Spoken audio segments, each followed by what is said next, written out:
ब्रेकनंतर बघूयात बुलढाणा जिल्ह्यातून एक धक्कादायक आणि तितकीच गंभीर घटना समोर आली आहे। बुलढाण्यातल्या लोणार तालुक्यातील वढव गावचे माजी सरपंच अशोक सोनुने यांची अत्यंतपणे निर्गुणपणे हत्या करण्यात आली आणि या घटनेमुळे संपूर्ण परिसरात खळबळ उडाली असून पोलिसांच्या भूमिकेवरही गंभीर प्रश्नचिन्ह निर्माण झालंय।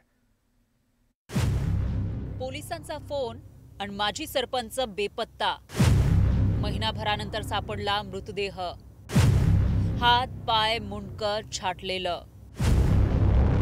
बुलढाणा जिल्ह्यातील अशोक सोनुने या माजी सरपंचांच्या निर्घृण हत्येनं एकच खळबळ माजली आहे। लोणार पोलीस स्टेशन पासून अवघ्या 1 किलोमीटर अंतरावर त्यांचा छिन्न विछिन्न अवस्थेतील मृतदेह सापडलाय।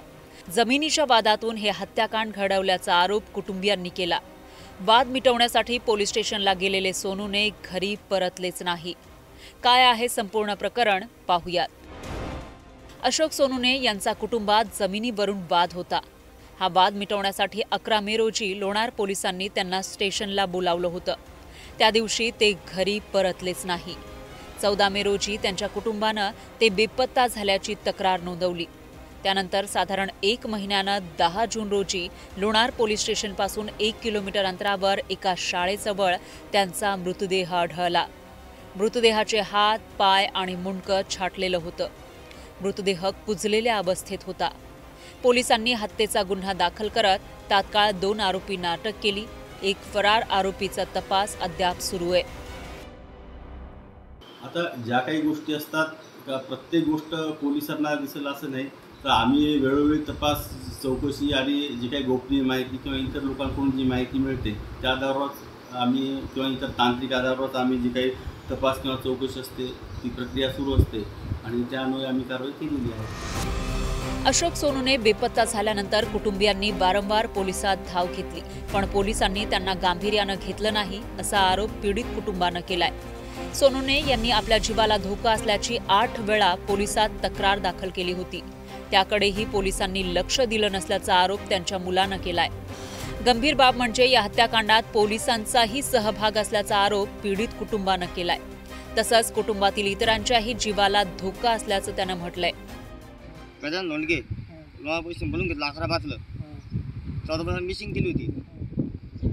मिसिंग केल्यावर आम्ही गजानन धोंडगे गेलो, आम्ही येऊ का म्हणलं भाऊ, ते असं म्हणले आम्हाला, आम्ही देऊ माणसं बा निघून आम्ही जात आहे, आम्ही 8 टाका दिल्या होत्या, तर आम्ही का देऊ माणसं आहेत का, येतील म्हणून तुमच्या माणसं येतील घरी येतील, पैसे खाऊन ते मुकाट्याने बसले, त्यानं काही तक्रार केली नाही। आता लोक मला शिड्याला काढा नाही, काही केलं नाही त्यानं। काही अधिकाऱ्यांनी पैसे घेऊनही निष्काळजीपणा केला असा थेट आरोप आहे पोलिसांवर। नाही, हे चुकीचं आहे। या गुन्ह्याचा तपास मी स्वतः करत आहे आणि योग्य दिशेने तपास सुरू आहे। कुटुंबाला आम्ही प्रत्यक्ष वेळोवेळी भेटून किंवा ते देखील इथे येत असतात तेव्हा सांगितलेलं आहे कशा प्रकारे आमचा तपास सुरू आहे किंवा काय काय वेळोवेळी कारवाई केलेली आहे हे देखील सांगितलेलं आहे। अशोक सोनुने यांच्या निर्घृण हत्येनंतर गावातील बंजारा समाजामध्ये संतापाचं वातावरण आहे। पोलिसांनी वेळीच दखल घेतली असती तर हे हत्याकांड घडलं नसतं असा आरोप ओबीसी नेते दीपक केदार यांनी केलाय। 14 तारखेला मिसिंग रिपोर्ट दिला। कुठे दिला? लोणार पोलीस स्टेशनला। 14 तारखेपासून आम्ही 2-3 चक्रा मारल्या। गजानन धोंडगे साहेब बीट जमणार आहेत। 14 तारीख कोणती? पूर्ण 14/5 ला मिसिंग रिपोर्ट दिला की आमचा असा माणूस आपला बेपत्ता आहे, तुम्ही याचा काहीतरी शोध लावा। त्याच्यानंतर आम्ही 2दा SP ऑफिसला गेले, स्वतः त्यांच्या पत्नी मुलगा हे सगळे गेले। 2दा SP ऑफिसला गेले, तिथे बी काही प्रतिक्रिया भेटली नाही। सोनुने यांच्या हत्येला महिना उलटून गेला, तरीही या प्रकरणातील मुख्य आरोपी अजूनही फरार आहे। जमिनीच्या वादातून इतकी क्रूर हत्या झाल्यानंतरही पोलीस अद्यापही ढिम्म आहेत। त्यामुळे या प्रकरणाचा तपास CID कडे द्यावा अशी मागणी त्यांच्या कुटुंबाकडून केली जातीये। राहुल खंदारेसह bureau report, news 18 Lokmat, Buldhana.